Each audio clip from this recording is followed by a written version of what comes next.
आज हम पढ़ेंगे ज्वार भाटा, टाइड और एब क्या होता है। तो टाइड एंड एब का अर्थ क्या होता है, जैसे कि हम चित्र के अंतर्गत देख रहे हो। इस प्रकार से जब सागर का जो सी वाटर जो है वह थोड़ा सा ऊपर चला जाता है तो उसको हम ज्वार कहते हैं, और जब वापस ये नीचे की तरफ जाता है तो उसे हम भाटा या एब के नाम से जानते हैं। क्यों होता है? तो सूर्य और चंद्रमा का जो अट्रैक्शन पावर है उससे पानी के ऊपर उठने और आगे बढ़ने की, यानी पानी ऊपर उठेगा और फिर आगे बढ़ेगा। तो इस प्रकार की जो स्थिति है, यानी अगर हम कहें कि ये हमारा अर्थ है और अर्थ के ऊपर यहाँ पर हमने मान लिया मून है, तो मून क्या कर रहा है, अपने अट्रैक्शन पावर से यहाँ के जो पानी है उसको अपनी ओर खींच रहा है। तो यहाँ से जो पानी है वह ऊपर की ओर उठेगा, और ऊपर उठेगा तो उसे हम क्या कहेंगे, टाइड के नाम से जानेंगे। और वापस जब अट्रैक्शन पावर कम होगा तो वापस नीचे की तरफ जाएगा तो उसे हम भाटा कहेंगे। तो इसी प्रकार से वापस लौटने की स्थिति को भाटा कहा जाता है। और इस प्रकार से जो टाइड जो तरंगें उत्पन्न होती है उसको हम टाइडल करंट कहता है, यानी इस प्रकार से जो लहरें होती है तो उसको हम ज्वारी तरंग के नाम से जानते हैं। आगे बढ़ते हैं कि महासागरीय जल को ज्वार में परिवर्तित करने के लिए सूर्य और चंद्रमा के आकर्षण बल प्रेरित करता है, यानी सूर्य और चंद्रमा दोनों के जो अट्रैक्शन पावर है वो मिलकर सी वाटर को इस प्रकार से ऊपर नीचे करते हैं। सूर्य से चंद्रमा काफ़ी छोटा है, लेकिन इसका जो अट्रैक्शन पावर है वो सूर्य की अपेक्षा 2.17 गुना अधिक है, यानी 5:11 के अंतर्गत आपको इसका अट्रैक्शन पावर के अंतर्गत देखने को मिलेगा। जहाँ सन का जो है वह अगर 5 है तो 11 जो है वह सूर्य का जो अट्रैक्शन पावर देखने को मिलता है। रीजन क्या है कि जो मून है वह अर्थ के बिल्कुल पास में है, इसलिए इसका अट्रैक्शन पावर सन के कंपेयर में काफ़ी अधिक देखने को मिलता है। पृथ्वी का जो भाग सामने होता है वहाँ पर जो आकर्षण बल अधिक लगता है और पीछे के भाग पर कम लगता है। तो सीधा सा अर्थ है कि अगर हम ये अर्थ मान लेते हैं तो अर्थ के ठीक सामने की तरफ अगर हम यहाँ पर मून मान लेते हैं, तो मून अगर इसके ठीक सामने है तो सामने वाला जो भाग है, जैसे कि हमने कहा कि ये जो भाग है जो सूर्य के जस्ट सामने है, तो यहाँ पर जो अट्रैक्शन पावर है वह जो रहेगा वह आपका अधिक रहेगा, और ठीक इसके विपरीत भाग यानी यहाँ वाले भाग पर जो रहेगा अट्रैक्शन पावर कम लगेगा। तो इस प्रकार की स्थिति में जो टाइड आएगा वो यहाँ पर आपको टाइड देखने को मिलेगा। इसके ठीक विपरीत यहाँ पर भी एक टाइड देखने को मिलता है। वह जो टाइड मिलता है उसके पीछे जो रीजन रहता है वह अपकेंद्रीय बल रहता है। तो सामने वाले भाग पर जो रहता है वो तो टाइड आपकी ज़्यादा रहेगा। तो सामने वाले भाग पर उच्च ज्वार यानी डायरेक्टली सन के या मून के अट्रैक्शन पावर से आपको बड़ा ज्वार यानी जो स्प्रिंग टाइड देखने को मिलेगा। लेकिन इसके ठीक पीछे वाले भाग पर रहेगा आपके जो अपकेंद्रीय बल है, उसके कारण आपको परोक्ष रूप से वहाँ पर आपको अप्रत्यक्ष ज्वार देखने को मिलेगा। अब ये क्या होता है, तो बेसिकली हम इस प्रकार से थोड़ा सा समझ लेते हैं कि जो सामने वाला भाग है, जैसे कि हम अगर देखें तो सन के या मून के जो सामने वाला भाग है वहाँ पर जो अट्रैक्शन पावर है वो तो लग रहा है, लेकिन अर्थ जो है अपने आप को बैलेंस रखने के लिए पीछे की तरफ भी पानी को उठा लेती है। तो इस प्रकार से दो जगह पर आपको ज्वार देखने को मिलता है। इसको थोड़ा सा आप समझने का प्रयास कीजिएगा कि देखिएगा, जैसे कि हमने कहा कि ये जो पानी है यहाँ से तो उठ रहा है, यहाँ से पानी उठ रहा है। इसके पीछे क्या कारण है कि यहाँ पर जो है मून और या सन जो है उसको यहाँ से अट्रैक्ट कर रहा है। तो या मून और सन के अट्रैक्शन पावर के कारण यहाँ पर पानी जो है वह ऊपर की तरह उठ रहा है, यानी यहाँ पर जो पानी है वह यहाँ पर ज्वार ऊपर उठ रहा है। ठीक इसी प्रकार से अगर यहाँ पर उठ रहा है तो अर्थ जो है अपनी जगह पर घूम रही है, तो वह अपने आप को बैलेंस करने के लिए वह अपने आप यहाँ पर भी पानी को उठा देगी, ताकि यहाँ पर जो बैलेंस बना रहे। तो एक ही जगह पर ये तो जो आ रहा है ये तो डायरेक्ट आ रहा है, लेकिन ये यहाँ पर जो आ रहा है वो इनडायरेक्ट आ रहा है। तो जो इनडायरेक्ट आ रहा है वह जो आ रहा है वह अपकेंद्रीय बल के कारण यहाँ पर आ रहा है। तो एक ही स्थान पर एक ही समय में दो जगह पर ज्वार आएंगे, एक तो ठीक मून के सामने वाले भाग पर, एक उसके ठीक विपरीत वाले भाग पर भी आपको ज्वार देखने को मिलेगा। अगर हम बात करते हैं टाइड की, तो टाइड भी आपको जो रहेगा वह आपको दो जगह पर देखने को मिलेगा। इसी के कंपेयर में देखिएगा, अगर किसी चीज़ को अपने इसको पानी को इधर खींचा है, इस पानी को इधर खींचा है, तो नो डाउट है यहाँ पर जो वाटर लेवल होगा वो नीचे की तरफ जाएगा, और यहाँ पर भी जो वाटर लेवल है वो नीचे की तरफ जाएगा। तो ऐसी स्थिति में जब दो जगह पर पानी उठ रहा है तो एक जगह पर पानी नीचे जाएगा। इसको हम एक बार वापस समझने का प्रयास करते हैं कि अगर हम इसको इस प्रकार से बनाएं कि ये जो पानी रहेगा इस प्रकार से ऊपर उठेगा, और यहाँ से ये ऊपर उठेगा और यहाँ से नीचे उठेगा। जो नीचे दसा हुआ भाग है वहाँ पर तो आपको क्या मिलेगा, एब यानी भाटा मिलेगा। यहाँ पर भी आपको भाटा मिलेगा। यहाँ पर जो रहेगा यहाँ पर आपका टाइड रहेगा और यहाँ पर टाइड रहेगा। यहाँ पर टाइड क्यों है, तो इसके पीछे जो रीजन है वह आपका जो अट्रैक्शन पावर है यानी मून के अट्रैक्शन पावर के कारण हो रहा है, और यहाँ पर जो है ये जो मिल रहा है ये आपके अपकेंद्रीय बल के कारण देखने को मिलता है। तो यहाँ पर एक ही स्थान पर यानी एक ही समय में यहाँ पर दो जगह पर टाइड और दो जगह पर आपको एब देखने को मिलेगा। आगे बढ़ते हैं तो दोनों तरफ जो है समुद्र का जल नीचा हो जाता है, जिससे भाटा उत्पन्न होता है। प्रत्येक स्थान पर दो बार ज्वार और दो बार भाटे का कारण जो है मुख्य रूप से पृथ्वी का जो घूर्णन है यानी जो रोटेशन है वह इसका कारण है। कारण कौन कौन से हैं, तो कारण की अगर हम बात करते हैं तो सबसे पहले आपको पता होना चाहिए कि सूर्य जो है अपने एक्सिस पर जो है वह रोटेट करता है, और रोटेट के साथ वह पश्चिम से पूर्व की दिशा के अंतर्गत पृथ्वी की परिक्रमा भी करता है, यानी जिस डायरेक्शन में अर्थ घूम रही है उसी डायरेक्शन में जो मून भी है उसके चारों तरफ चक्कर काटता है। पृथ्वी सूर्य का चक्कर काटती है और जो मून होता है वह पृथ्वी की चारों तरफ घूमता है। तो इस प्रकार से जो अट्रैक्शन पावर है सन और मून का वह अलग अलग हो जाता है, यानी दोनों की जो स्थिति रहती है वो सभी जगह सेम नहीं रहती। जैसे कि हम कहें कि ये अर्थ है तो अर्थ के सामने यहाँ पर मून है, तो ज़रूरी नहीं है कि सन जो रहेगा यहाँ पर भी रहेगा, सन यहाँ पर भी आ सकता है, या फिर कह सकते हैं कि जो मून है वो मून यहाँ पर आ सकता है। तो ऐसी स्थिति में जो अट्रैक्शन पावर रहेगा यानी ज्वार उत्पादन टाइडल प्रोड्यूसर जो फोर्स है वह आपके अलग अलग होंगे। इस कारण ज्वार भी जो रहते हैं वह अलग अलग प्रकार के ज्वार देखने को मिलते हैं। कौन कौन से होते हैं? तो सबसे पहला है आपका हाई टाइड। अब हाई टाइड कब आएगा? तो हाई टाइड आने के पीछे जब कारण है कि जब सूर्य और चंद्रमा दोनों मिलकर जो है एक साथ कार्य करते हैं, तो ऐसी स्थिति में जो ज्वार रहेगा काफ़ी ऊंचा रहेगा। ऐसी स्थिति कब आती है? जब सूर्य और चंद्रमा दोनों एक दिशा में होते हैं, तो ऐसी स्थिति या फिर तो अमावस्या को होती है या पूर्णिमा को होती है। अब ये स्थिति कैसे अमावस्या पूर्णिमा का होती है इसको हम समझेंगे। यहाँ पर हल्का सा एक और समझ लेते हैं कि यहाँ पर जब सूर्य, पृथ्वी और चंद्रमा तीनों एक ही सरल रेखा में होते हैं तो उसको हम सीजी की कहते हैं, और सरल रेखा में सीधी होते हैं तो उसको हम युति के नाम से कहते हैं, अपोजिशन। जैसे कि अब कहा कि पृथ्वी बीच में है और चंद्रमा और सूर्य दोनों अलग अलग। जैसे कि हम यहाँ पर बना लेते हैं कि यहाँ पर अगर हम बनाने की कोशिश करें कि बीच में है आपका अर्थ, और अर्थ के इस तरफ तो है आपका मून और इस तरफ है आपका सन, तो दोनों ही अपोजिशन में है, यानी दोनों अर्थ के दोनों अपोजिशन में है। तो ऐसे को हम क्या कहेंगे? हम व्युति के नाम से, ये यहाँ पर व्युति होगा। सूर्य और पृथ्वी, चंद्रमा तीनों एक सरल रेखा में है और दोनों एक दूसरे के विपरीत है, तो उसको हम व्युति या अपोजिशन कहेंगे। या तीनों जब सामने होते हैं तो उसको हम सीजीकी के नाम से जानते हैं। नेक्स्ट आगे बढ़ते हैं कि उच्च ज्वार। उच्च ज्वार के अंतर्गत देखिएगा ये हो गया कंप्लीट। जब कह सकते हैं कि तीनों एक रेखा में होता है तो उसे इस प्रकार से बहुत ज़्यादा अट्रैक्शन पावर लगता है, तो इस कारण पानी जो होता है काफ़ी ऊंचा चला जाता है, तो उसे हम हाई टाइड के स्प्रिंग टाइड के नाम से जानते हैं। अब पूर्णिमा और चंद्रमा के दिन कैसे स्थिति हो रही है? तो देखिएगा कि यहाँ पर दो स्थिति, जैसे कि पूर्णिमा के दिन सूर्य, पृथ्वी और चंद्रमा, यानी बीच में कौन है? पृथ्वी है, चंद्रमा इस तरफ है और सूर्य इस तरफ है, और पृथ्वी क्या है? बीच में, दोनों विपरीत दिशा में है। तो ऐसी स्थिति जो रहती है पूर्णिमा के दिन रहती है, और इस प्रकार को व्युति अपोजिशन के नाम से जानते हैं। यहाँ पर स्थिति देखिएगा पृथ्वी, और पृथ्वी बीच में चंद्रमा है और सूर्य, तो दोनों ही जो है एक साइड में, दोनों ही एक साइड में, तो उसको हम क्या कहेंगे? युति के नाम से जानते हैं। तो यहाँ पर जिस प्रकार से लिखा हुआ है युति, युति को हम कह सकते हैं कंजक्शन, ये तो होता है कंजक्शन, और व्युति को हम कहते हैं अपोजिशन।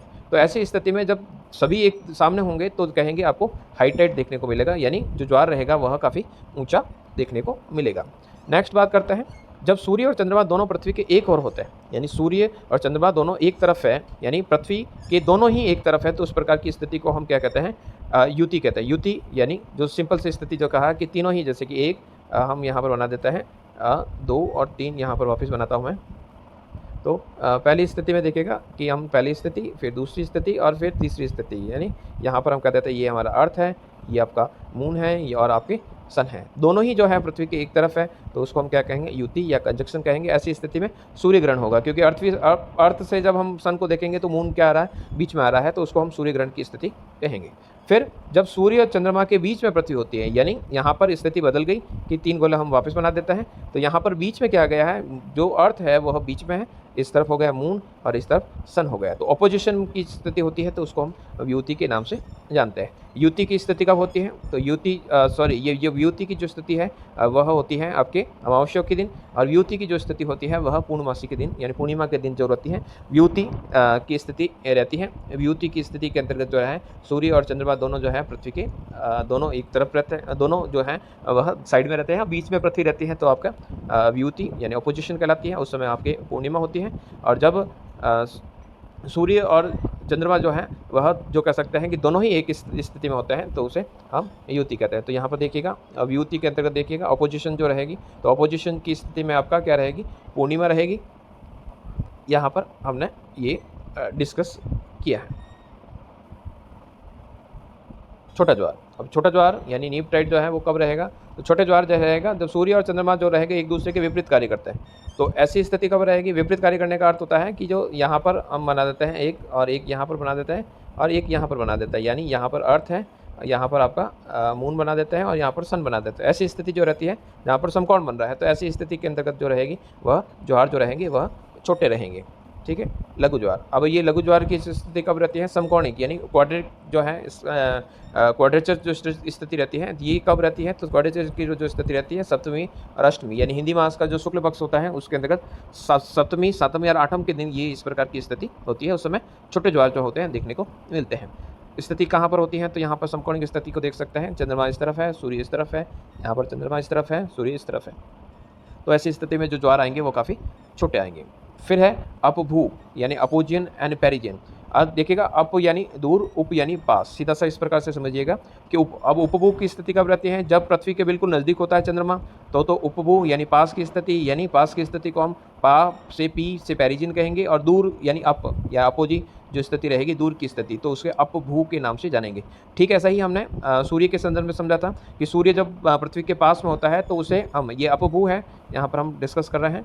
अब अपभू के अंतर्गत क्या हो रहा है देखिएगा, इसी स्थिति को अपभू और उपभू, इसी को हम सूर्य के संदर्भ में कहते हैं। तो ये तो होता है अपसौर। अपसौर यानी दूर, यानी पृथ्वी के बिल्कुल काफ़ी दूर जब रहता है सूर्य, और जब कह सकते हैं पास में रहता है तो उपसौर कहते हैं। तो उपसौर कब आता है? ये आपके 3 जनवरी के अंतर्गत आता है। दूर कब रहता है? तो ये लगभग 4 जुलाई के आसपास रहता है। तो इस प्रकार की जो स्थितियां हैं वो आपको याद रखनी होगी। तो सीधा सा है, जब पास में होगा तो बड़ा ज्वार आएगा। तो यहाँ पर लिखा हुआ है कि जब पृथ्वी के काफ़ी निकट होता है तो उस समय जो ज्वार होता है वो काफ़ी बड़ा होता है, और इसी प्रकार से जब दूर होता है तो वहाँ पर आपको छोटा ज्वार देखने को मिलता है, यानी ये लगभग 20% छोटा देखने को मिलता है। नेक्स्ट जो है दैनिक ज्वार।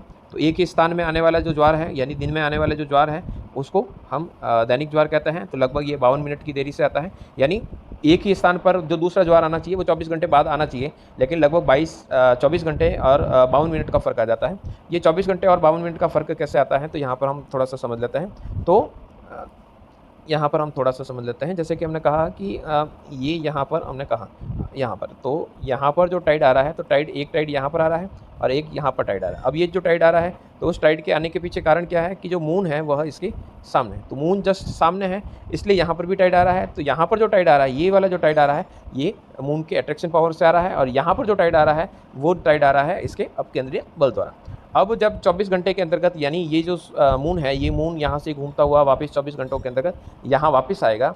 तो 24 घंटों के अंतर्गत ये जो स्थान होता है भी ठीक सामने का, ये यानी ये जो ए स्थान है ये यहाँ पर नहीं रहेगा। उसके पीछे कारण है कि जो अर्थ है वो भी घूम रही है, और जो मून है तो वह मून जो है अर्थ, उसमें मून जब तक आया तब तक अर्थ भी घूम गई।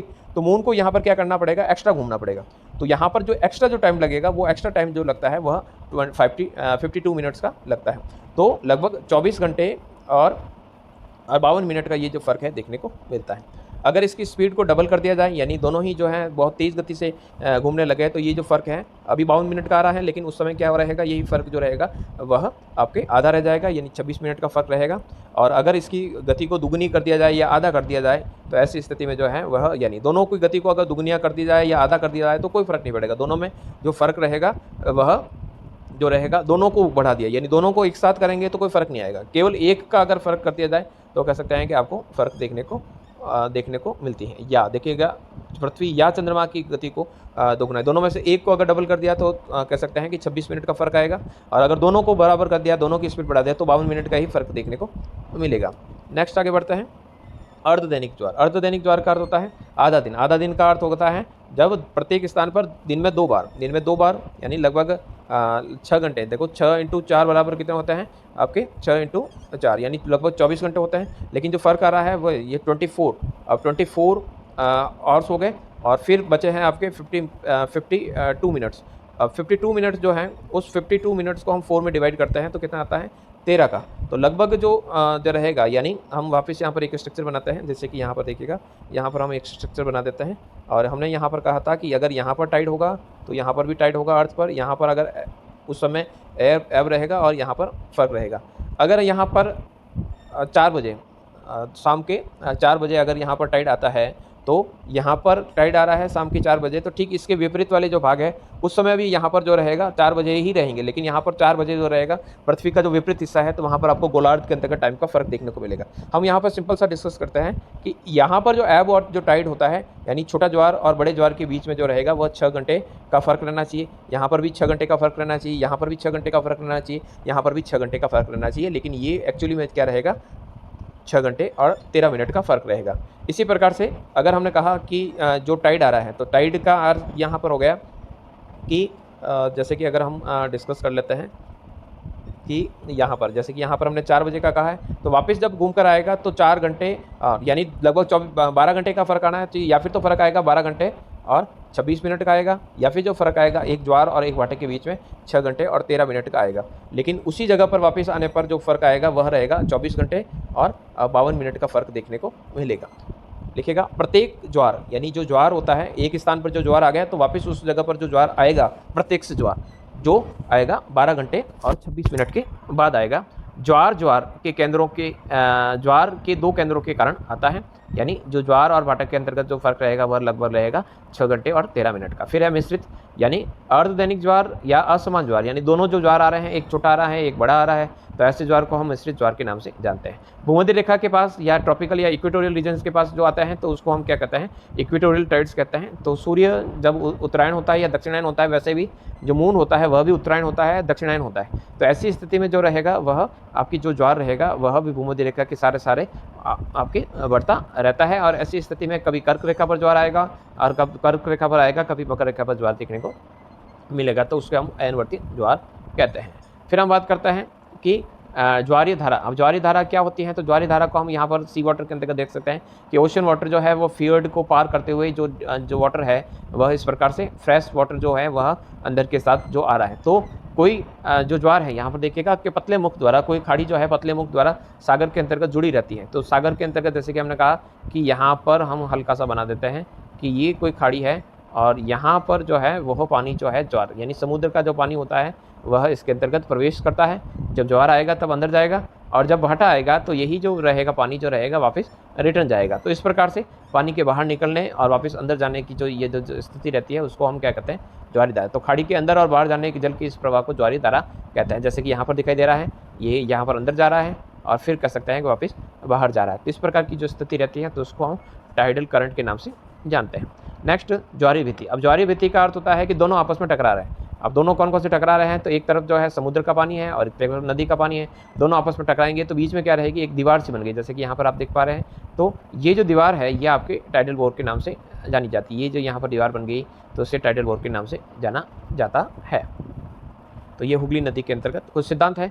संतुलन सिद्धांत यानी बैलेंस जो थ्योरी है, तो इक्विलिब्रियम थ्योरी या बैलेंस थ्योरी जो है जो न्यूटन्स के ग्रेविटेशनल लॉ पर डिपेंड करती है। तो ये लगभग 1687 के अंतर्गत आइजैक न्यूटन ने दिया।